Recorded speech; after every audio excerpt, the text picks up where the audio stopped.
Good evening, everyone, and welcome to today's event brought to you by Columbia Business School's Women's Circle. The Women's Circle cultivates an engaged community that provides a platform to support and learn from each other, strengthens partnerships between women business leaders in Columbia Business School, and celebrates our collective impact of alumni who have invested in keeping Columbia Business School at the forefront of management education. Part of our mission is to facilitate open dialogue among alumni, faculty, and students around key issues like today's Theory Applied panel.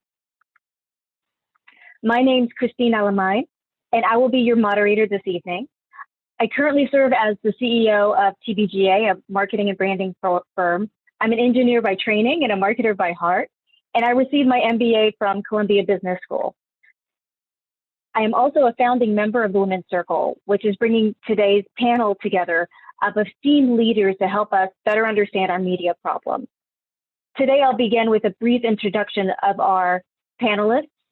Each panelist will walk you through their areas of expertise, and then we're going to open up to a live Q&A session where you will have a chance to ask us questions directly. To wrap it all up, our panelists will discuss potential solutions to give us all some light at the end of the tunnel. So please submit your questions using the Q&A button and use the raise your hand feature during the live portion.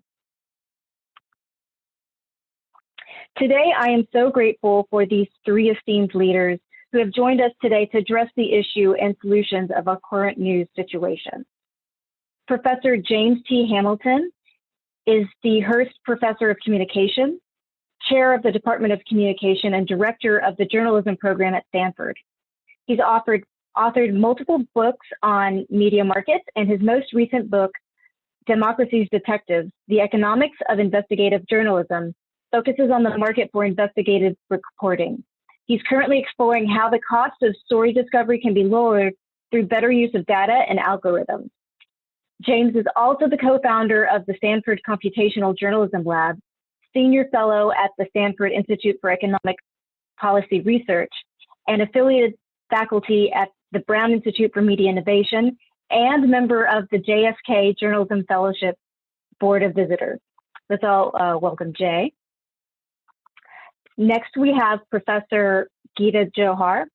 She is a Meyer Feldberg Professor of Business at Columbia Business School and the school's inaugural Vice Dean of Diversity, Equity, and Inclusion.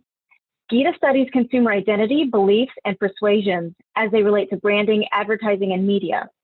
Her work has been published in top marketing and psychology journals, as well as PNAS and the Stanford Social Innovation Review. Gita's current research studies why people behave and share fake news, and how to develop interventions based on this understanding to help clean up the media ecosystem.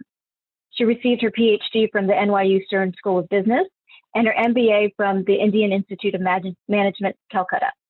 She's received the Distinguished Alumnus Award from IIMC in 2019.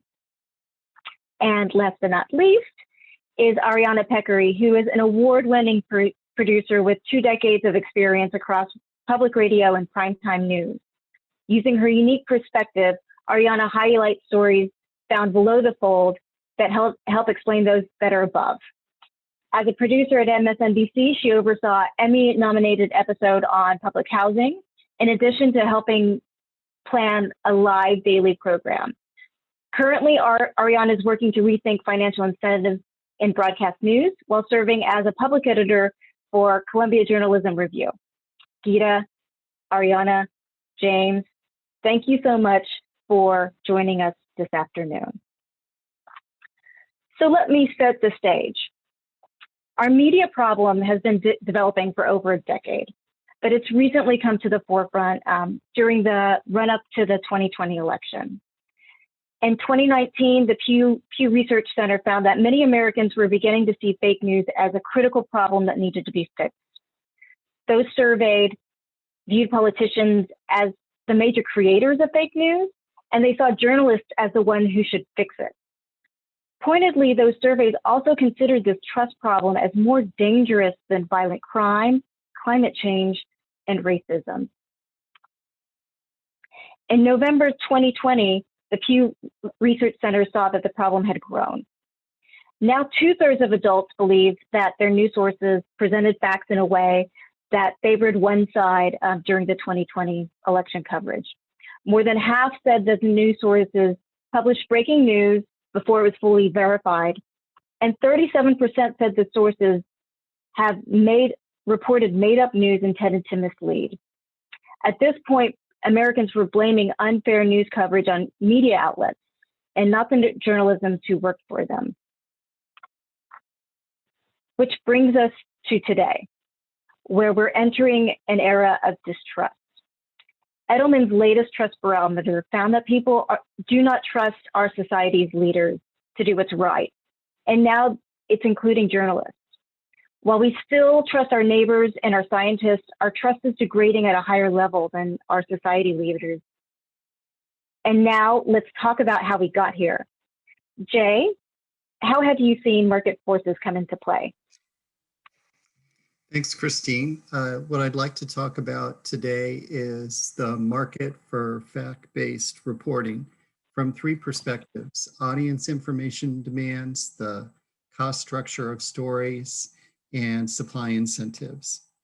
So if you think about audience information demands, Anthony Downs wrote a great book called An Economic Theory of Democracy, in which he said everybody on this Zoom call has four basic information demands: consumer, producer, entertainment audience member, and voter. So consumer, how do I get this coat? Producer, what information is going to help me do my day job?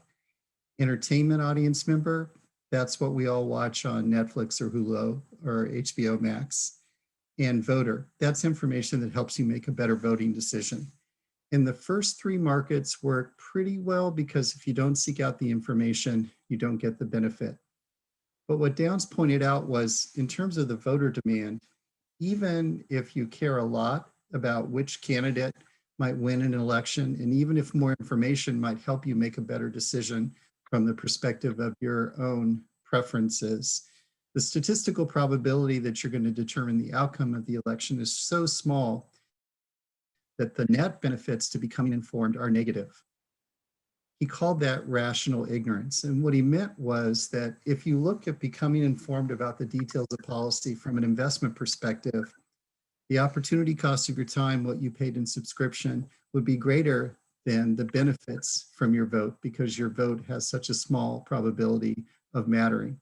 That sets up a gap between what you need to know as a citizen and what you want to know as an audience member. Now, there are three things that are hopeful about that conundrum. I call them the 3Ds: duty, diversion, and drama. Some people feel they have a duty to become informed about politics, so they turn up and they watch and they become informed. For some people, C-SPAN is as interesting as ESPN. Don't try to build a business around that. That's about 1%, the people who turn up for the news hour on PBS. But for them, the details of politics are inherently interesting. And maybe I can't tell you about the details of politics, but I can tell you who's ahead or who's behind in the horse race of an election, or who's involved in a scandal. So that's essentially covering politics through the lens of entertainment demand.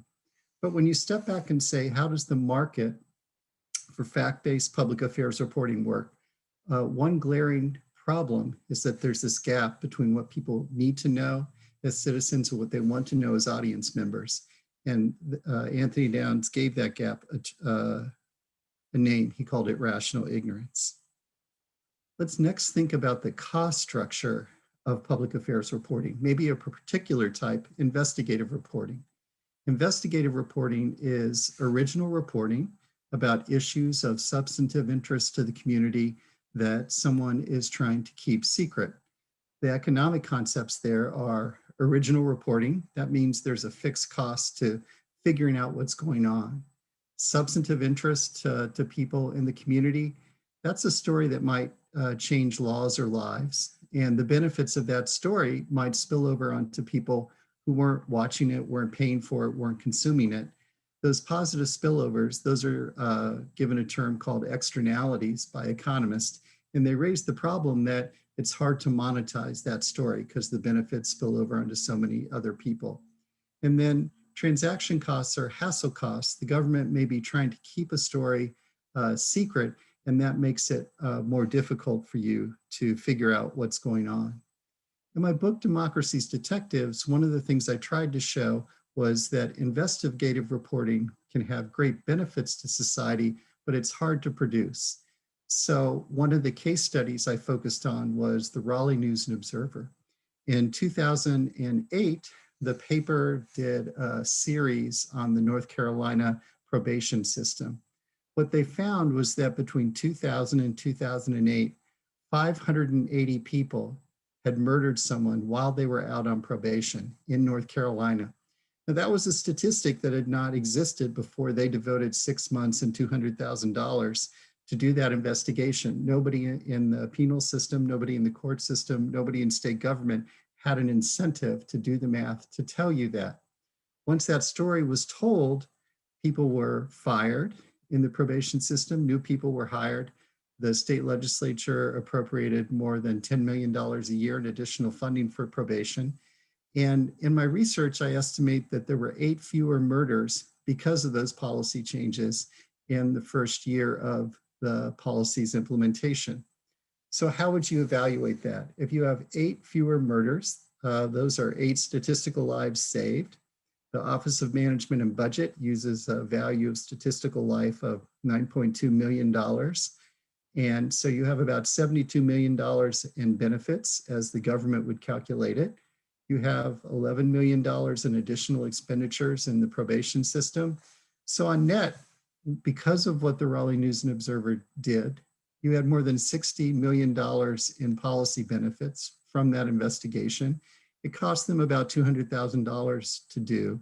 So for every dollar the paper invested in that story, society got almost $300 in net policy benefits.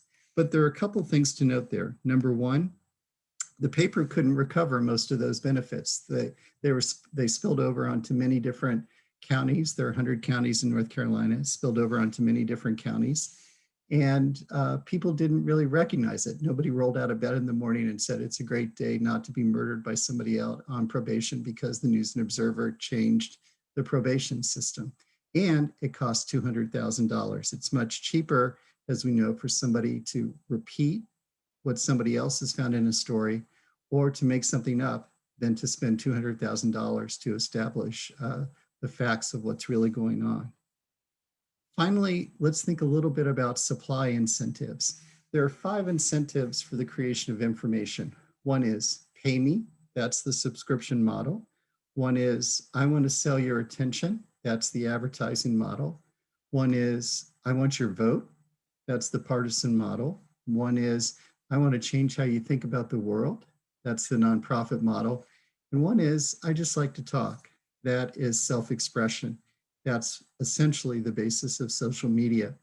And what we're seeing now in the news ecosystem is a shift away from advertising, because advertising has gone to Google and Facebook, towards subscription and towards the nonprofit incentive.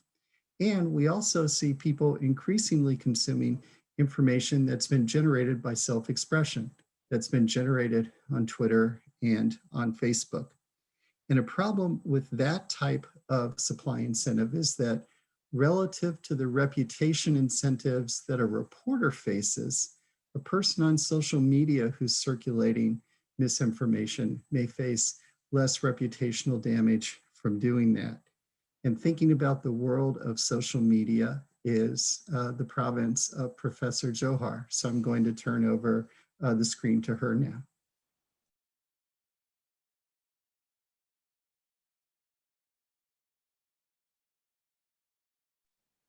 Thank you very much, Jay. That was really interesting. And I'm going to share my screen, and I have some slides to share with you.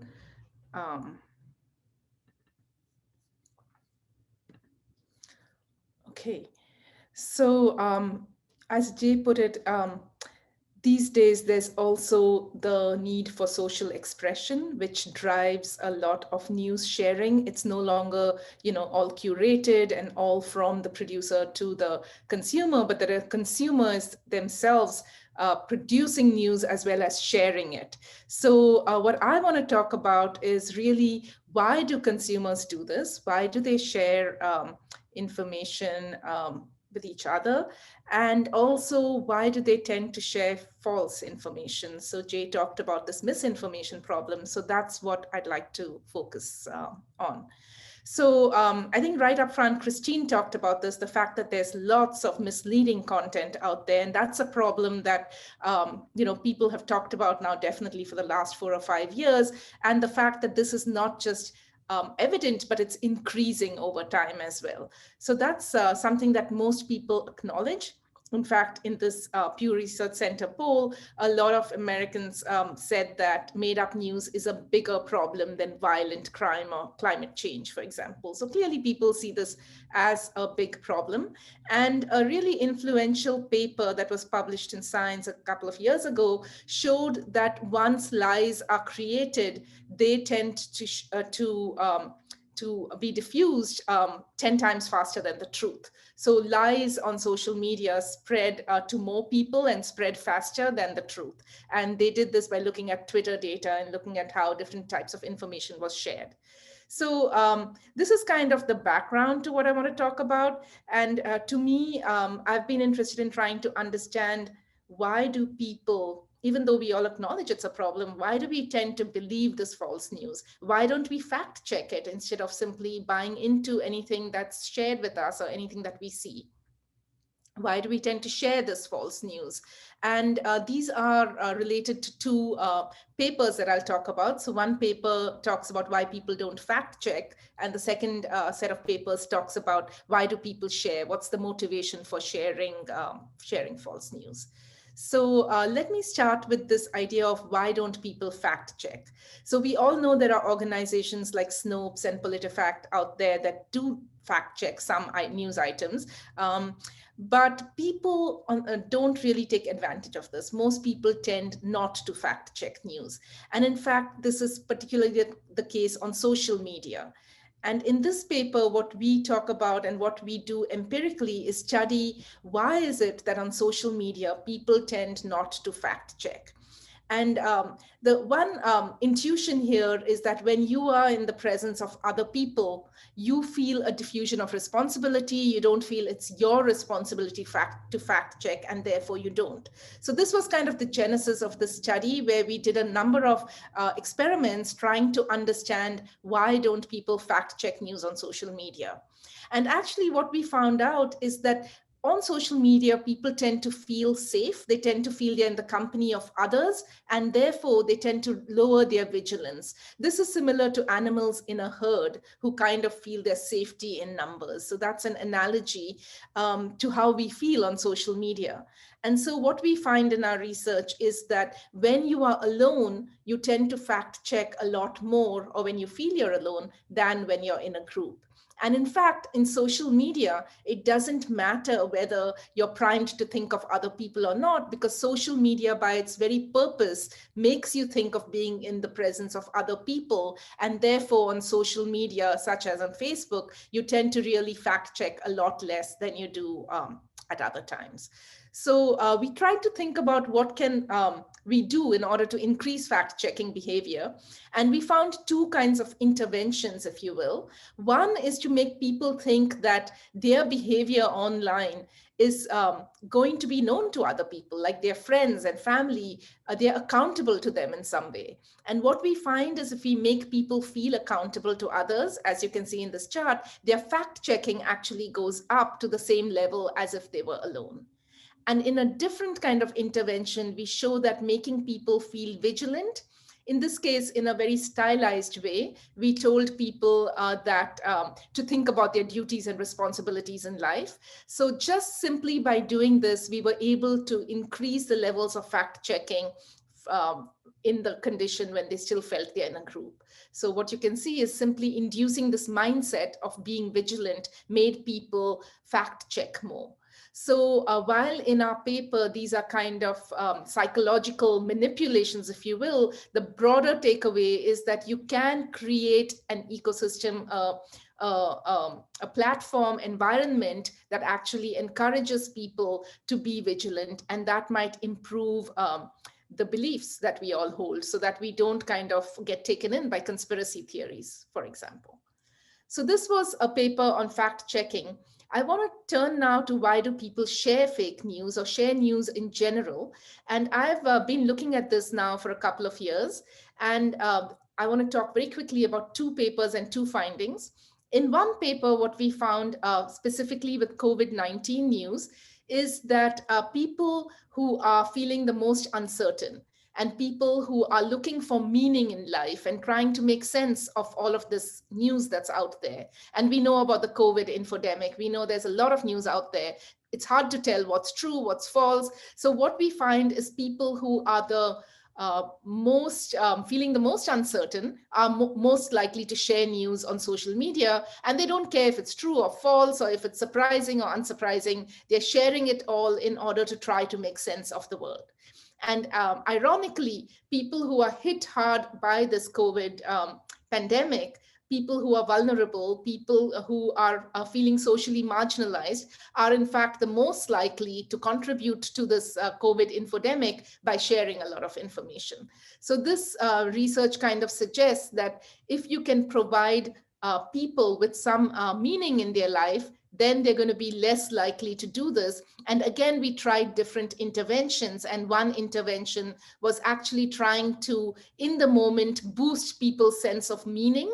And we, again, did this in a slightly stylized way, but there are ways you can do it that's more ecologically friendly, like friendly in the platform. And we do find that people are less likely to share information, whether false or true, if they find that they actually have a sense of meaning and their sense of uncertainty is diminished. The last thing I'll talk about is a paper where we are looking at Twitter information and trying to profile those who share fake news on Twitter.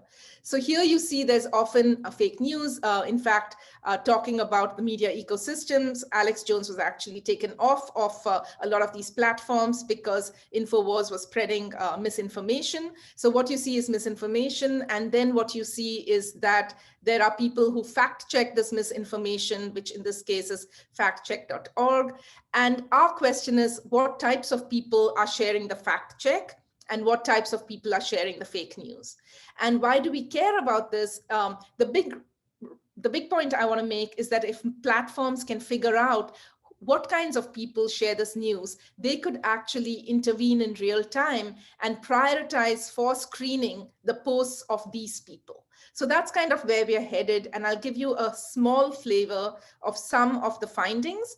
So what we're trying to look at is demographics, political ideology, social media user behavior. And from the text of all of the tweets of people who are sharing fake news and fact checks, we are trying to infer their personality and their emotions and build a predictive model that will tell us who is actually likely to share fake news. So essentially, you can think that each one of us will have a number associated with us, which tells people what is our propensity to share fake news. And a social media platform could therefore prioritize for screening our posts. We're not saying that it should be censored, but we are saying that because there's limited number of people that can do this fact checking, we can prioritize based on our model. So very quickly, I'll give you some findings. What we find is fake news sharers tend to be more male. They tend to be more conservative, regardless of whether the fake news is political or about sports. We find that people who have a more conservative ideology are more likely to share fake news.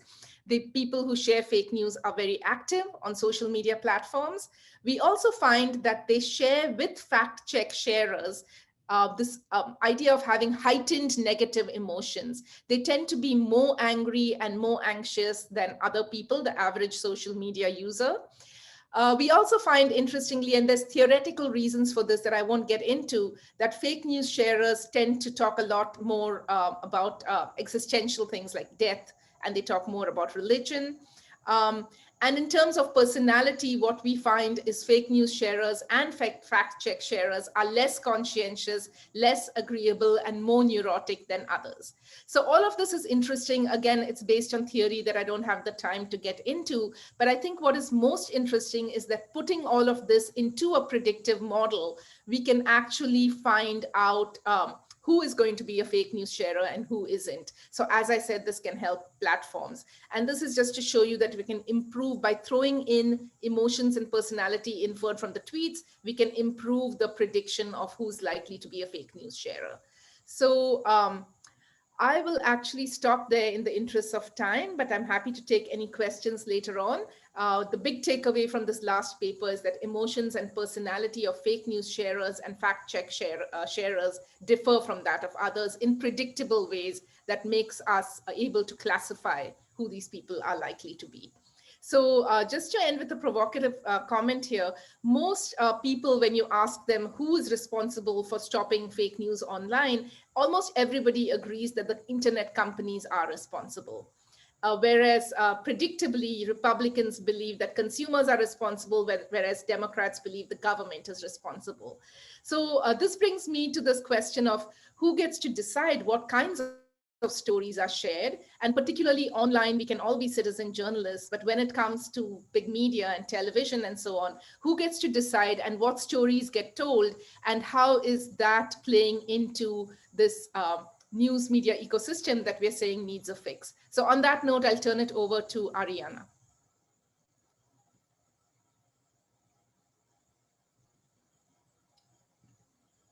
Hi, everyone. Thank you so much. I'm honored to be here. And it's hard to follow up Gita and Jay with their expertise and academic background. But I would like to make the point that all of these issues that we're seeing are not academic. So that's the kind of the point behind my presentation and what I thought I would share some real life experiences from the newsroom and my experience at MSNBC. Now, I will start off by telling you, it seems obvious, but it was one of the first things I learned when I started at NPR and public radio. And this applies to all broadcast, whether it is public media, NPR, PBS, or cable news, MSNBC. The difference between us and online outlets or print outlets is we have a clock that we have to meet. You can't add any more minutes into an hour. You certainly can't add more hours into a day, the way that they might be able to add pages, and whether online or in the print outlet. So choices really have to be made. And that's why I argue there is misinformation and disinformation by omission, because of those choices that have to be made. So I will tell you an example that I have that came up recently. I quit MSNBC in July, so I can give you some of the background as we go forward. But this was a tweet by Josh Marshall, who is a reputable journalist, and he works with an online outlet. And he tweeted, "Remarkable watching people awake to this issue so many of us have been writing about for years." He tweeted that on January 12th, and he was responding to an NBC News story about right-wing extremists. And he is talking about how, we've been writing about this issue for years. And that is true. When I saw this tweet, it really triggered something in me, because I had been reading these stories, valid news stories, for years. And starting probably 5 years ago, the FBI was starting to talk about, the growing threat of right-wing extremists, and it continued on through, obviously, January 6th. So when I worked at MSNBC, I would pitch these stories on a regular basis, and for whatever reason, they never made it on air. And so that was, I felt the same sense of frustration that Josh Marshall did in his experience, just as a print reporter. So what I did then for this presentation was to try to find what were the stories that were out there. And I know I specifically remember trying to pitch certain stories, especially in June when there were the Black Lives Matters protests. And, there were stories from and reports from DHS warnings, domestic terrorist actors could exploit Floyd protests. DHS memo warns There was one story here, federal arrests show no sign that Antifa plotted a protest. That was in the New York Times. These other stories, white supremacists and racist terrorists pose greatest threat of violence. You get the picture, but this story down here in blue, that's actually an NBC News story. 3 men connected to Boogaloo movement tried to provoke violence at protests, feds say. So there's all this evidence of white right-wing extremist threats, but we didn't do any of those stories when I was a producer at MSNBC for a primetime show.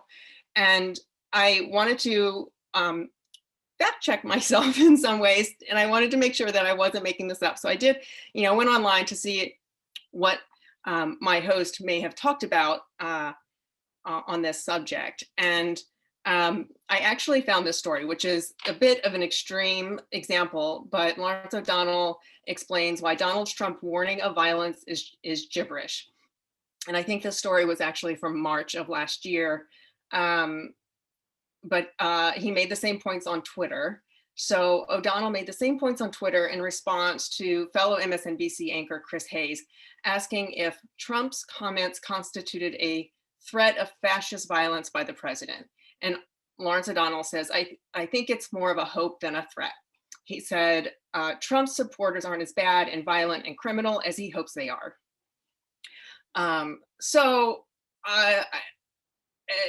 Again, normally our host doesn't actually oppose the actual stories out there, but this is part of the problem as I see it. And it's frustrating for me because obviously there are lots of reliable, quantifiable stories that don't make it on for all the wrong reasons. And I say that this is the classic cable cycle.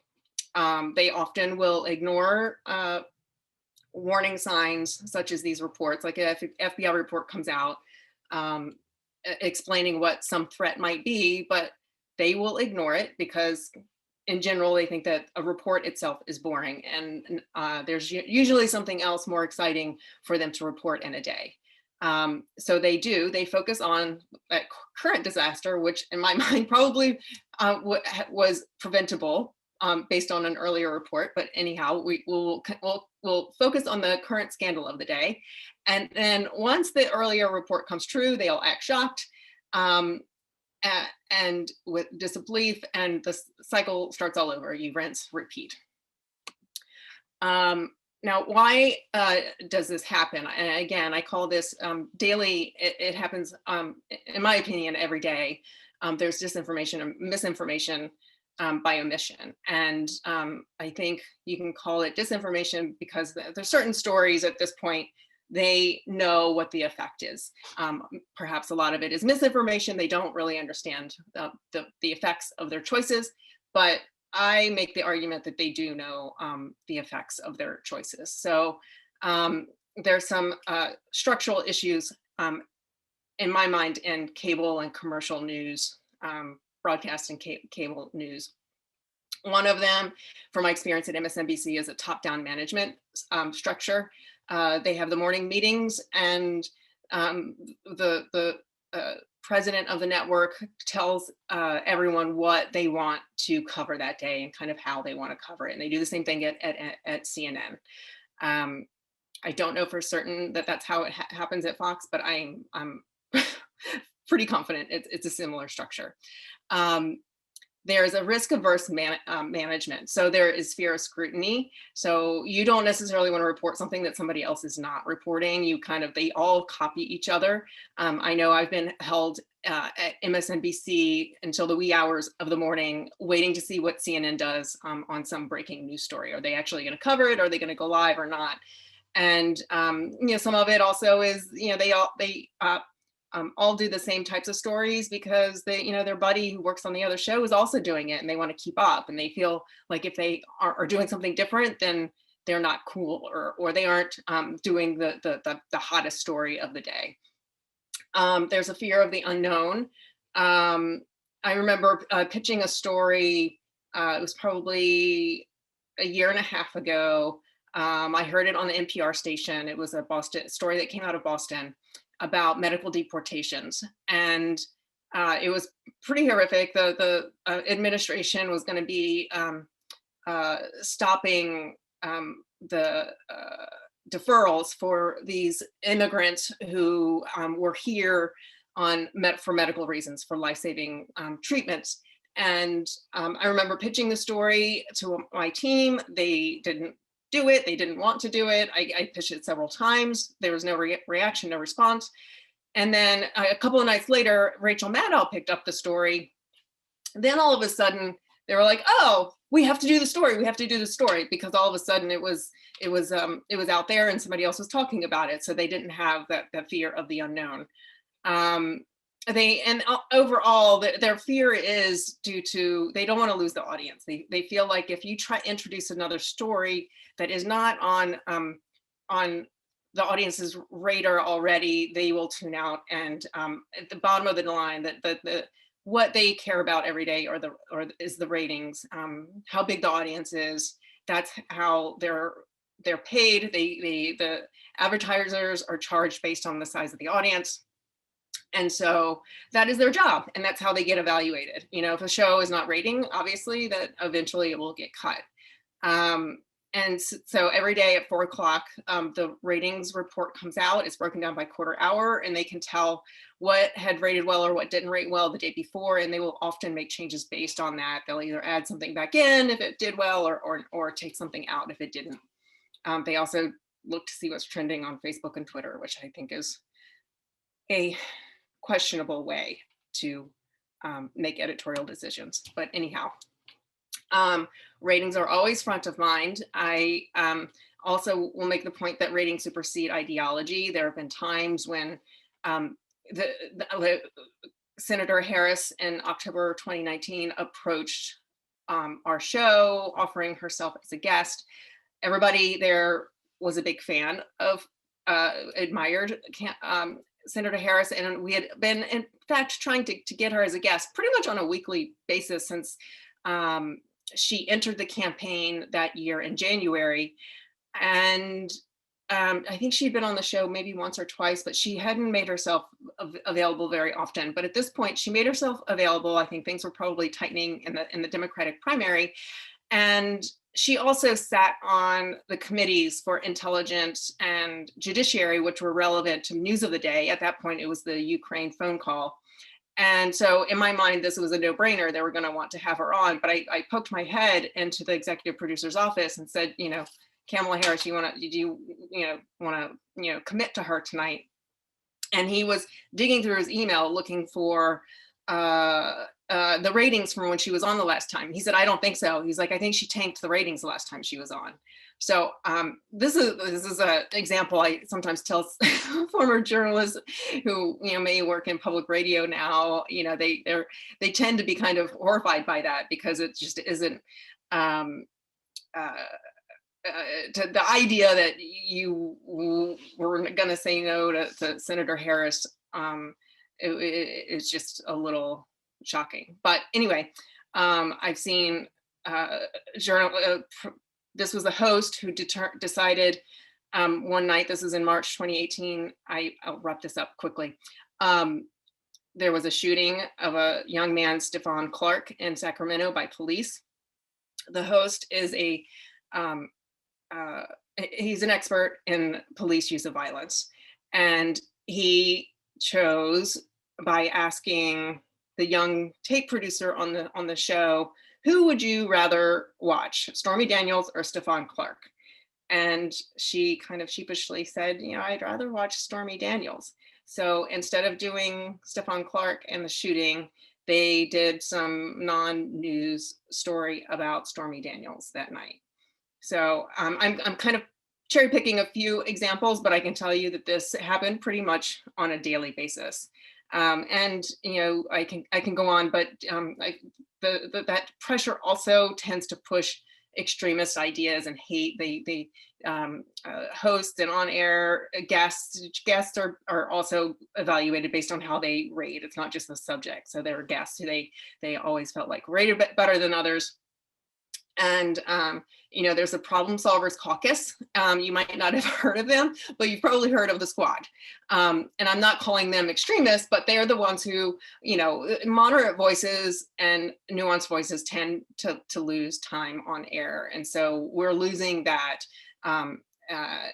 for the audience. And I think that is my last slide. So I will stop sharing my screen and we can get to the presentation. I don't see where I'm. Stop sharing. You're all set, Ariana. Okay.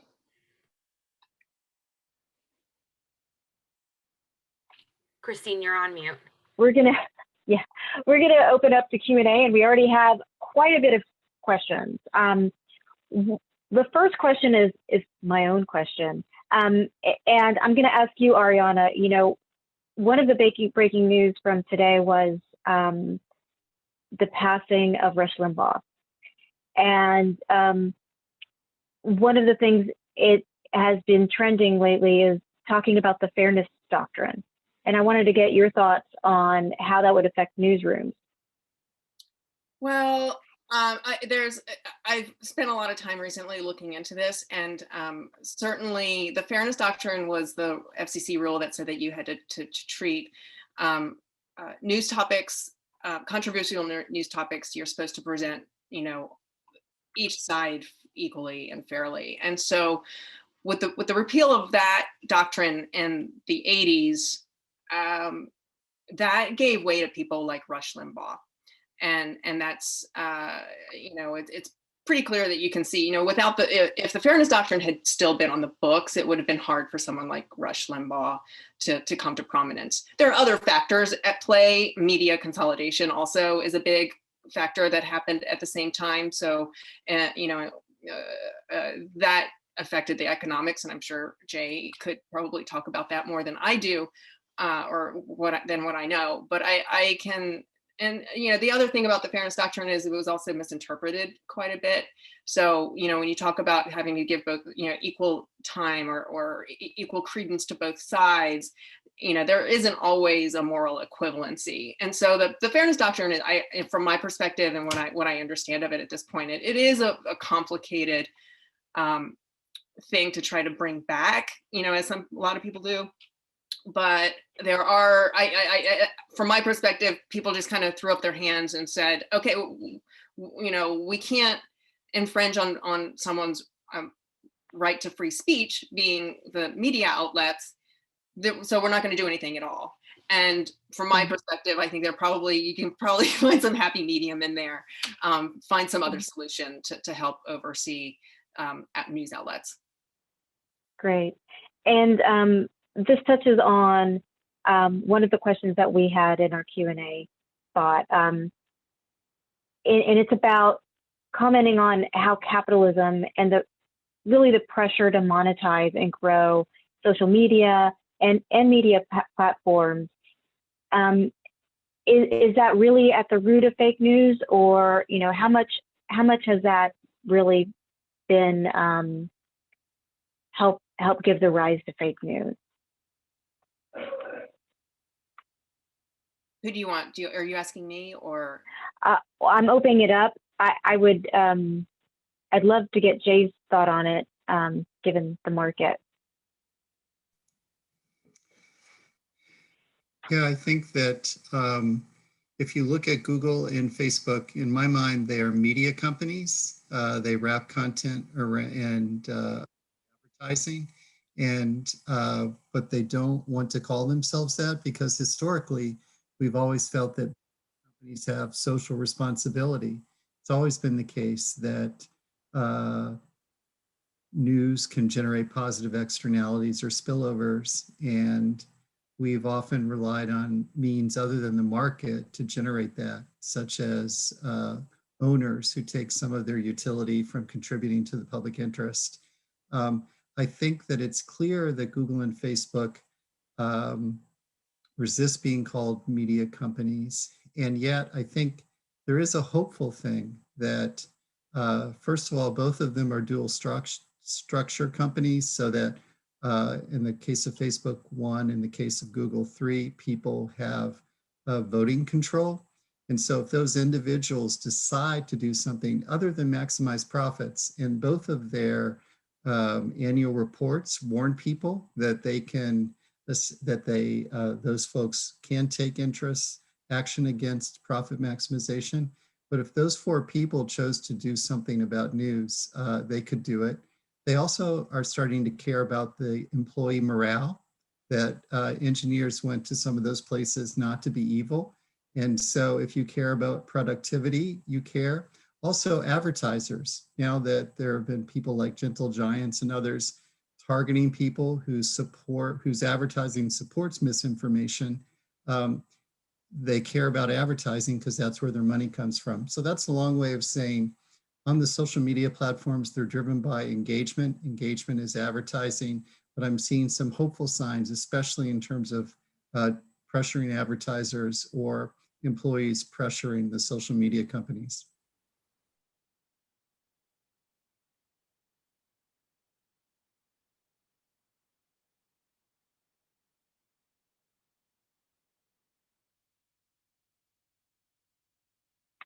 Gita, thank you, Jay. Gita, Catherine had a question about your research and how, if you could expand more about how you manipulated a user's sense of meaning and what the implications are for social platforms, as well as the broader interventions that we could use as a society. Thank you, Christine. That's a good question. In our experiment, we did it in an artificial way where we made people imagine that they were the boss of a big company versus the employee of the company. So it was a way of giving power and status, which has been shown to restore a feeling of meaning. So that's what we did, just to kind of show the effect in our experiment. But I think in reality, what you could do is use nudges or use environmental cues that make people feel more in control. So you could use either imagery, or you could use textual cues, or anything that makes people feel more of a sense of control, less of a sense of uncertainty. So anything that could accomplish that feeling, I think, would lead to people not sharing indiscriminately. Thank you. Ariana, we have a question from Valerie. Is performance or ratings of cable news based solely on the number of viewers and advertising revenue? Or are there any agencies that track quality or number of false stories? They're based on the Nielsen's ratings numbers that come in every day. And I think there are probably some people who question those numbers, and obviously they're basing this on a sampling, and so the demographics could very well be off, and so some people have questioned that from time to time.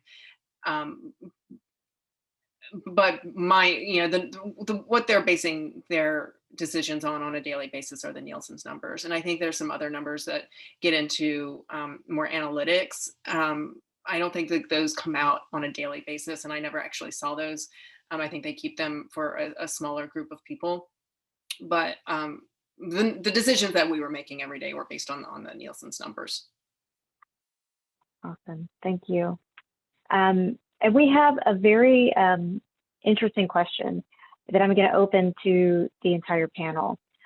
Dana wanted to hear some comments about Australia's proposed news media bargaining code. Are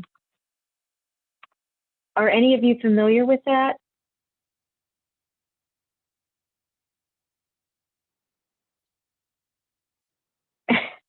Jay, did you want to give a little bit of your thoughts on the topic? Sure, just quickly, all across the world, countries have been trying to put pressure on Google for years to pay a link tax or to have some transfer to news companies. In Spain, when they did a link tax, Google shut down Google News. And research showed what that did was it meant that established media players had more traffic because the function of Google News was to impart surface stories at smaller outlets that you might not otherwise see. So it actually benefited incumbents. Now, recently, you've seen more policies where countries are saying pay a tax or go into forced arbitration.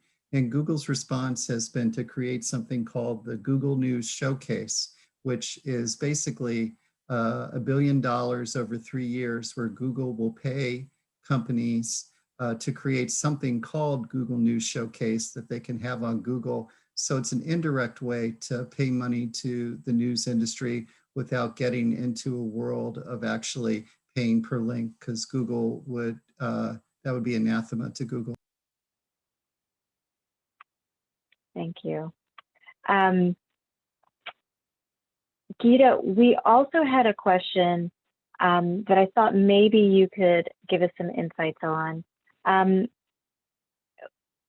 Most or much of the news sharing is not happening on traditional social media platforms like Twitter and Facebook, but it's also happening on, you know, dark social such as WhatsApp, text, or email. Do you have any research on how to combat misinformation when it's behind closed doors?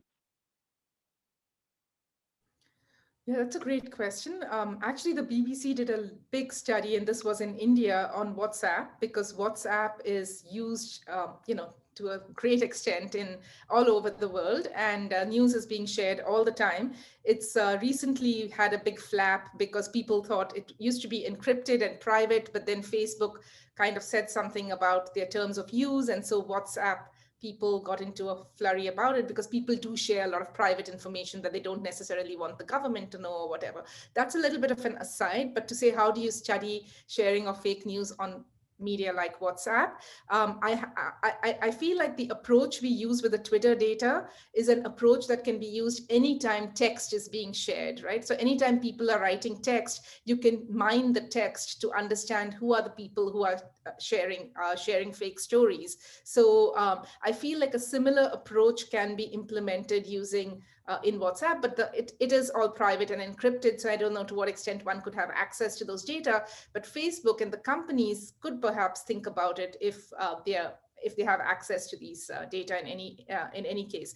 I think even though we're looking at Twitter data, I feel like some of the findings converge with what you would expect theoretically. So I do feel like we have a sense of who are these people who are likely to share fake news. And I think it's important to then understand from a policy perspective, what do you do with this? Like, how do you use this information?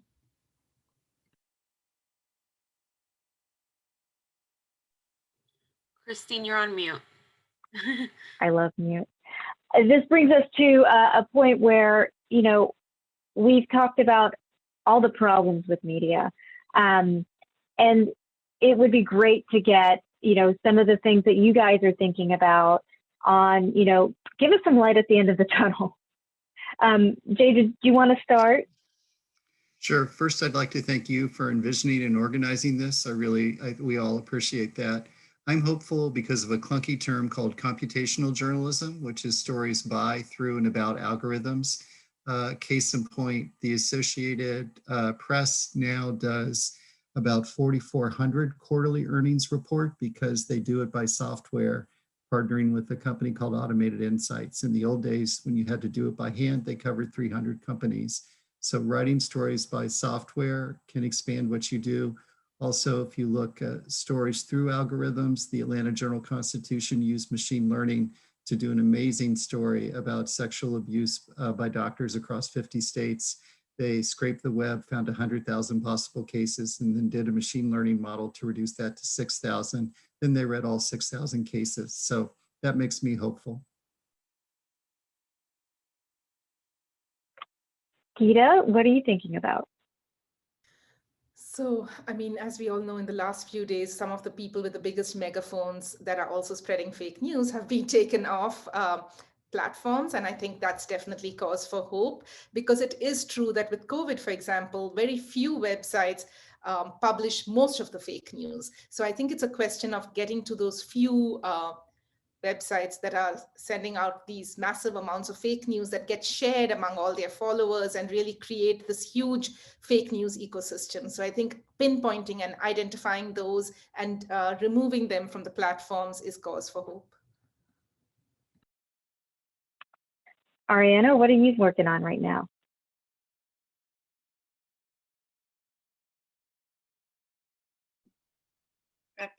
Okay, I have to say I was in a very dark place last summer before I resigned from MSNBC, and I felt like I was in the middle of all of these crises, from the pandemic to the George Floyd crisis to what I felt like the presidential election campaign.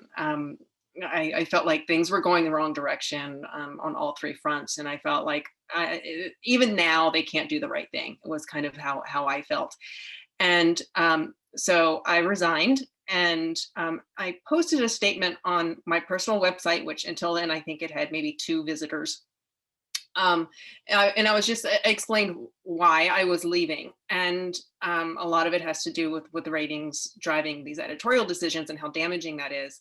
And I wrote that thinking it was going to get lost to the internet, because it certainly wasn't going to compete with everything else out there. But and I figured maybe a handful of former colleagues would reach out and comment about what I had written. But I got thousands and thousands of notes. My piece, as I say, went viral, and it got a lot of attention, and a lot of people wrote to me saying, thank you so much. I might not agree with everything that you say or believe, but thank you for coming out and saying something. I sensed that there was a problem, but I didn't really understand what it was. And so a lot of the hatred that I feel like is out there is being driven by this and by financial reasons. And people really responded to that. And so that's what gives me hope. From average people, moms and dads, to professors, to former people who worked in the industry, to people who work in the industry currently. The response I got was overwhelmingly positive. Columbia Journalism Review at that point then reached out and asked me to be a public editor for them covering the industry. So I sense that the people do want something better, and that makes me think that we will be able to get something better. So that's where I am now.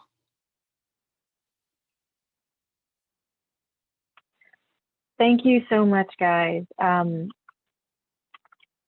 just wanted to share ways that you guys, everybody here can follow our experts.